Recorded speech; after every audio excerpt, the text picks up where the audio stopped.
Welcome to Katie Calls BS, the podcast where we cut through the noise in course creation, digital products, and business strategy. I'm Katie Miller, bringing you blunt advice, real action steps, and the occasional F-bomb because building a business is hard and the BS isn't helping.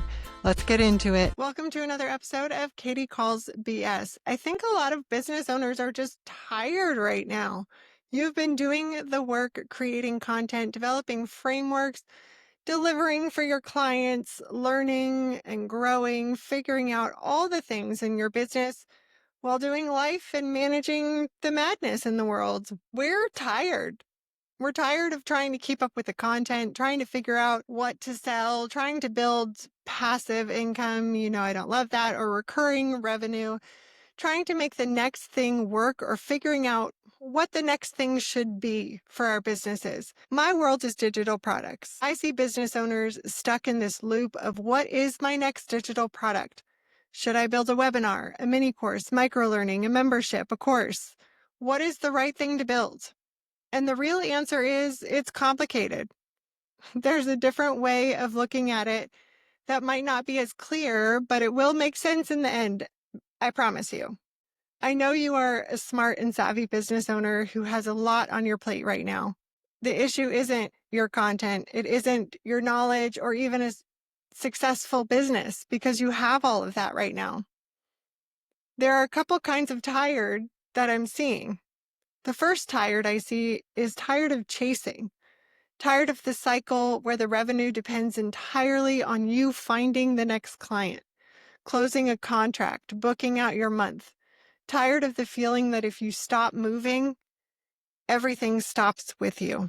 The second kind of tired I'm seeing is all the BS online, because we are bombarded with so much of it right now. Tired of seeing build this or that when you just want to know what is the right move for your business. Forget all this other stuff that we're seeing online. We're tired of the advice that sounds good, but doesn't quite fit. The third tired I'm seeing is tired of building things that don't connect. You have all the pieces, a freebie here that people love, a course that is successful, a service that is fully booked out, a workshop you run regularly, but they all kind of sit separately. None of them lead to each other. Your business still feels like it depends on you and your time. This episode is about all three kinds of tired. You've built pieces in your business that work really well, and you're doing a good job. Your client base is strong and mostly steady. Your framework is solid. You don't need more pieces. You don't need to build more. We've done episodes about that. The part that would bring it all together is the system. How do we make all these pieces work together, though? Because you have all this information in your business working for you in different ways, it's not about building something entirely separate from your existing business or your programs that are successful. No good instructional designer is going to come in and say, this successful program you've been running for years is crap. Scrap it.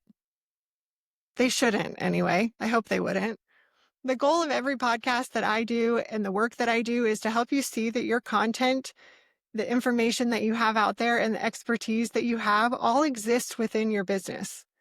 It's sitting in your client calls, your voice notes, your Google Docs, your onboarding, the repeated explanations that you have with your clients, your DMs. The problem is not that you need to create something new or more. It might need a little more structure and a little more polish, but the pieces may have been built in isolation without a clear map or without a sense of how it connected to everything else in your business. When you're running a service-based business, you're operating in response mode most of the time. A client needs something, you deliver it. An idea comes up, you build it. An opportunity appears, we definitely jump on it. We're entrepreneurs, that's what we do. There's very little space to step back and look at the whole picture. We try to, but there's not a lot of space for us to do that. You end up with a collection of things that make sense in the moment, but not as a whole system. A digital product ecosystem is not about building more things. It's about connecting what you have and building more intentional pieces, because every piece has a job. It should lead somewhere, and it serves your clients at every stage of working with you. So we can start to move from having a collection to having an ecosystem. You're not building just a webinar, a mini course, a membership, whatever it may be. You're building a digital product ecosystem, a system where your knowledge is organized. It has a role. It supports your business. It works without you repeating yourself all day long. This is how you duplicate yourself. It's not by doing more. We don't need to do more. We all know that. It's by structuring what you already know, your experience, your judgment, your way of seeing a problem, and knowing what to do with it. That is what makes it so valuable and irreplaceable. I would bet this is only available right now in your client calls, in your emails, and any other live interactions within your business. If you have a live element in your courses or programs. Here's the thing. AI can't replace this. If you create a mini course that walks someone through the exact process you have refined over years of real work, that's all you. Or your live webinar shows off your process and what it's like to work with you, then someone books with you, that's you. Maybe your microlearning experience teaches the foundational concept you explain to every new client. That's your expertise. AI can produce the outlines, the scripts, and the slide decks. The personalization, client experience, and the expertise comes from you. A digital product ecosystem is how you put all of these things together and make it work for you. That's the point. That's what we want to do. That's where recurring revenue comes in. This isn't just a trend, though. This isn't just me preaching about digital products.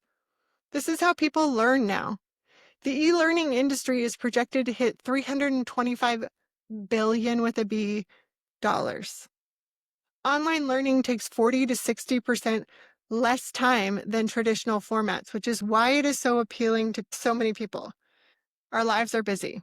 Learners retain 25 to 60% more information with digital learning. Here's the big one. People don't consume long content the way they used to. Microlearning has taken over because completion rates are about 80% versus 20% for long courses. That's why we're not seeing long courses anymore, because people want that quick, fast result. The retention improves up to 60% for microlearning. And that engagement that we all want and the productivity increases significantly. Did you know that 93% of organizations expect microlearning to be a core part of learning going forward? Trust me, your audience is wired for this. It's short, it's clear, it's relevant. It's literally where we are right now as a society. So instead of asking, what should I build? Start thinking about what's missing in my business right now. Because every format that I'm going to talk about solves a different problem, and there's a certain order that you should build it in. We ask, what should I start with? How can you evaluate what your business needs right now? All three, definitely something you should have, but the sequence is the part that matters more than people realize. This is where my instructional designer perspective is going to come into play. You should start with microlearning. This is what comes first. This is your starting point. This is the most focused with one problem and one solution. It has a specific win, which can be the challenge because we tend to want to add in all the information and give so much to our people.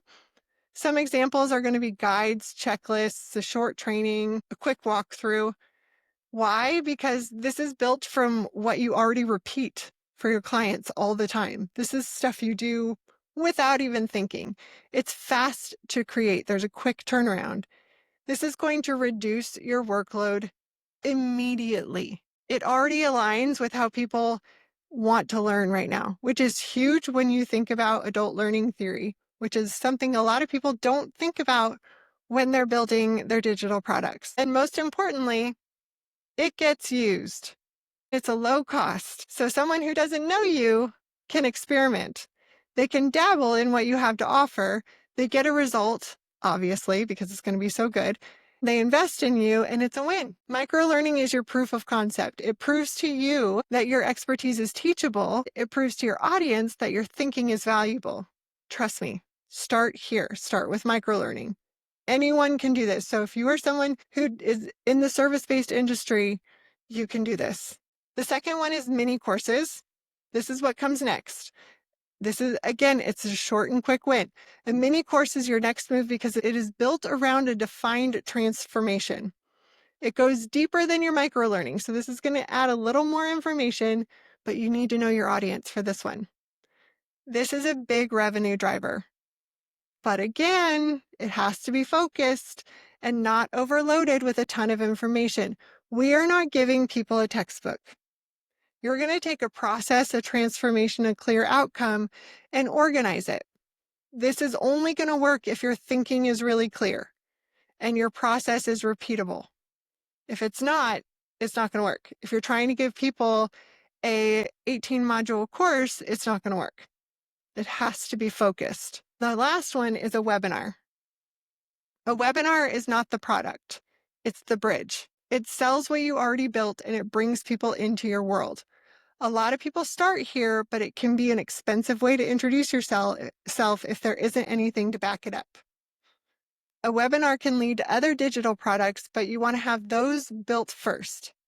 If the product isn't clear, the webinar is not going to fix it. Most people get this backwards. They start with, I need a course, I should do a webinar, I should build a membership, but they skip organizing their knowledge and identifying what's repeated or structuring their expertise. So they build something that's way too big, or they do it too early in their business, and it doesn't work. A few episodes ago, I introduced the idea of a digital learning suite. 4 layers that together make up a complete product strategy for service businesses. So let's talk about how that works with what we've talked about today. The 4 layers are the authority layer, the support layer, the core layer, and the expansion layer. The authority layer is what brings people in. This is the content that exists before someone ever buys from you. Your podcast, your free microlearning, your webinar, the resource that demonstrates your thinking so clearly that the right person immediately understands what you do and why you're the person to help them do it. This layer does not need to sell. It needs to show people. It earns trust before there is any transaction. The support layer makes clients successful. This is the layer that works alongside your services, the templates, the guides, the structured resources that used to live inside your client delivery, the things you created for one client and then recreated for the next. When these things are packaged properly, they reduce the repetitive explaining, they improve client outcomes, and they make your life easier. They become assets that can be sold or included as part of a larger offer. Then there's the core layer, which is where transformation happens. This is your mini course, your signature program, the structured product built around the specific transformation your clients come to you for. This is what someone buys when they are ready to invest seriously in the result you deliver. Because it is built from your real expertise and your real client experience, it works in a way that generated content never can, something AI will never take from you. The expansion layer reaches beyond your capacity. This is where the ecosystem starts to work for people who will never hire you one-on-one. Lower price point products, self-study resources, licensed frameworks. This layer only works once the other layers are in place because it needs the credibility of the core layer and the trust built by the authority layer to function. But when it does, it extends your reach without extending your hours. Each layer connects to the next. Someone finds you through the authority layer, they experience a quick win through your microlearning, they invest in the core transformation through your mini course, they go deeper through the expansion layer or come back to you for one-on-one work. At every stage, your expertise, your real specific, irreplaceable knowledge is doing the work. That's the ecosystem. Not a collection of products, a connected system where every piece leads somewhere and every piece was built with intention. If you're listening to this and thinking, I already have some of these pieces, I have a freebie, I have a course, I've been creating content for years, why doesn't it still not feel like a system? The missing piece is almost never another product. It's usually A few things. The connection between the pieces. You might have a freebie and a course, but they're not really designed to lead from one to the other. Someone downloads the freebie and then there's no clear path to the course. They don't really know what to do after that. The next is maybe a defined job for each piece. So going back to episode 134, every product in a real ecosystem needs a job, not just make money, but a specific role. Does this product bring in new people? Does it support existing clients? Does it build authority before someone knows me? What is it going to do for my business besides make money? Then there's the starting point. Sometimes the missing piece is not the product at all. It's clarity about where the person you're trying to serve is starting from. What do they need first? What's the right entry point into your ecosystem? The good news is that once you can see what's missing, actually see what's missing, not full picture in front of you, the next step becomes pretty obvious. You don't have to start over. You're not rebuilding from scratch. You usually don't have to build a whole bunch of new products. You're just adding a piece that's connecting everything together. That's very different and much more manageable than a lot of people think it is. Here's where to start. If you're sitting with this and you want to make the next move, think about these 3 questions. The first one is, what do you already have? Not what you wish you had, what you want to do, what you've been thinking about doing, what you've been putting off, but what do you have in your business right now? Do you have a course, a workshop, a freebie, a signature service, a process that you run 100 times a year or all the time? Write it down. This is your inventory. The ecosystem starts with what you already have. The next question is, what job does each piece have? What does it lead to? What is it supposed to do? Who is it for? Where does it live in your client journey? Is it bringing people in? Is it supporting them? Is it taking them to the next step? If you cannot answer that for a piece, that's your first clarity problem. And the third question is, what is the journey? If someone found you today, if someone stumbled upon your business today for the first time, where do they start? What would they buy first? Where would that lead them? Can they get to your core offer from your authority layer without having to figure it out themselves? The journey is the ecosystem. If there's no clear journey, there's no ecosystem yet. It's just pieces. Those 3 questions will tell you more about where your ecosystem actually is than anything else. If you want someone to look at the answers with you, to map what you have, identify what's missing, and figure out which piece to build or connect next, that's what the Digital Product Infrastructure Audit is for. Not a checklist. It's a real diagnostic. We look at your expertise, what's happening in your business, your existing assets, and we build the map together so we can look at what you should do next. You're not tired because you have been doing it all wrong. You've actually been doing amazing things. You are tired because you've been building without a full picture. The knowledge, the expertise, the experience you have built, that's the foundation. You have everything you need within your business. You've been doing it all right. No one else has it. AI can't generate that. Your competitors can't replace it. It's the most valuable thing in your business, and it belongs in a system that works for you. Not a collection of disconnected products, not a second job, not a passive income promise that never delivers. A digital product ecosystem built from what you already know, connected with intention, designed to duplicate the best of what you do, so it keeps working, even when you are not in the room. That is what all of this has been building toward. Have a great day. I'll see you next time. If today's episode hit home, share it with a friend and hit follow so you never miss the next one. Until then, keep calling out the BS and building your business your way.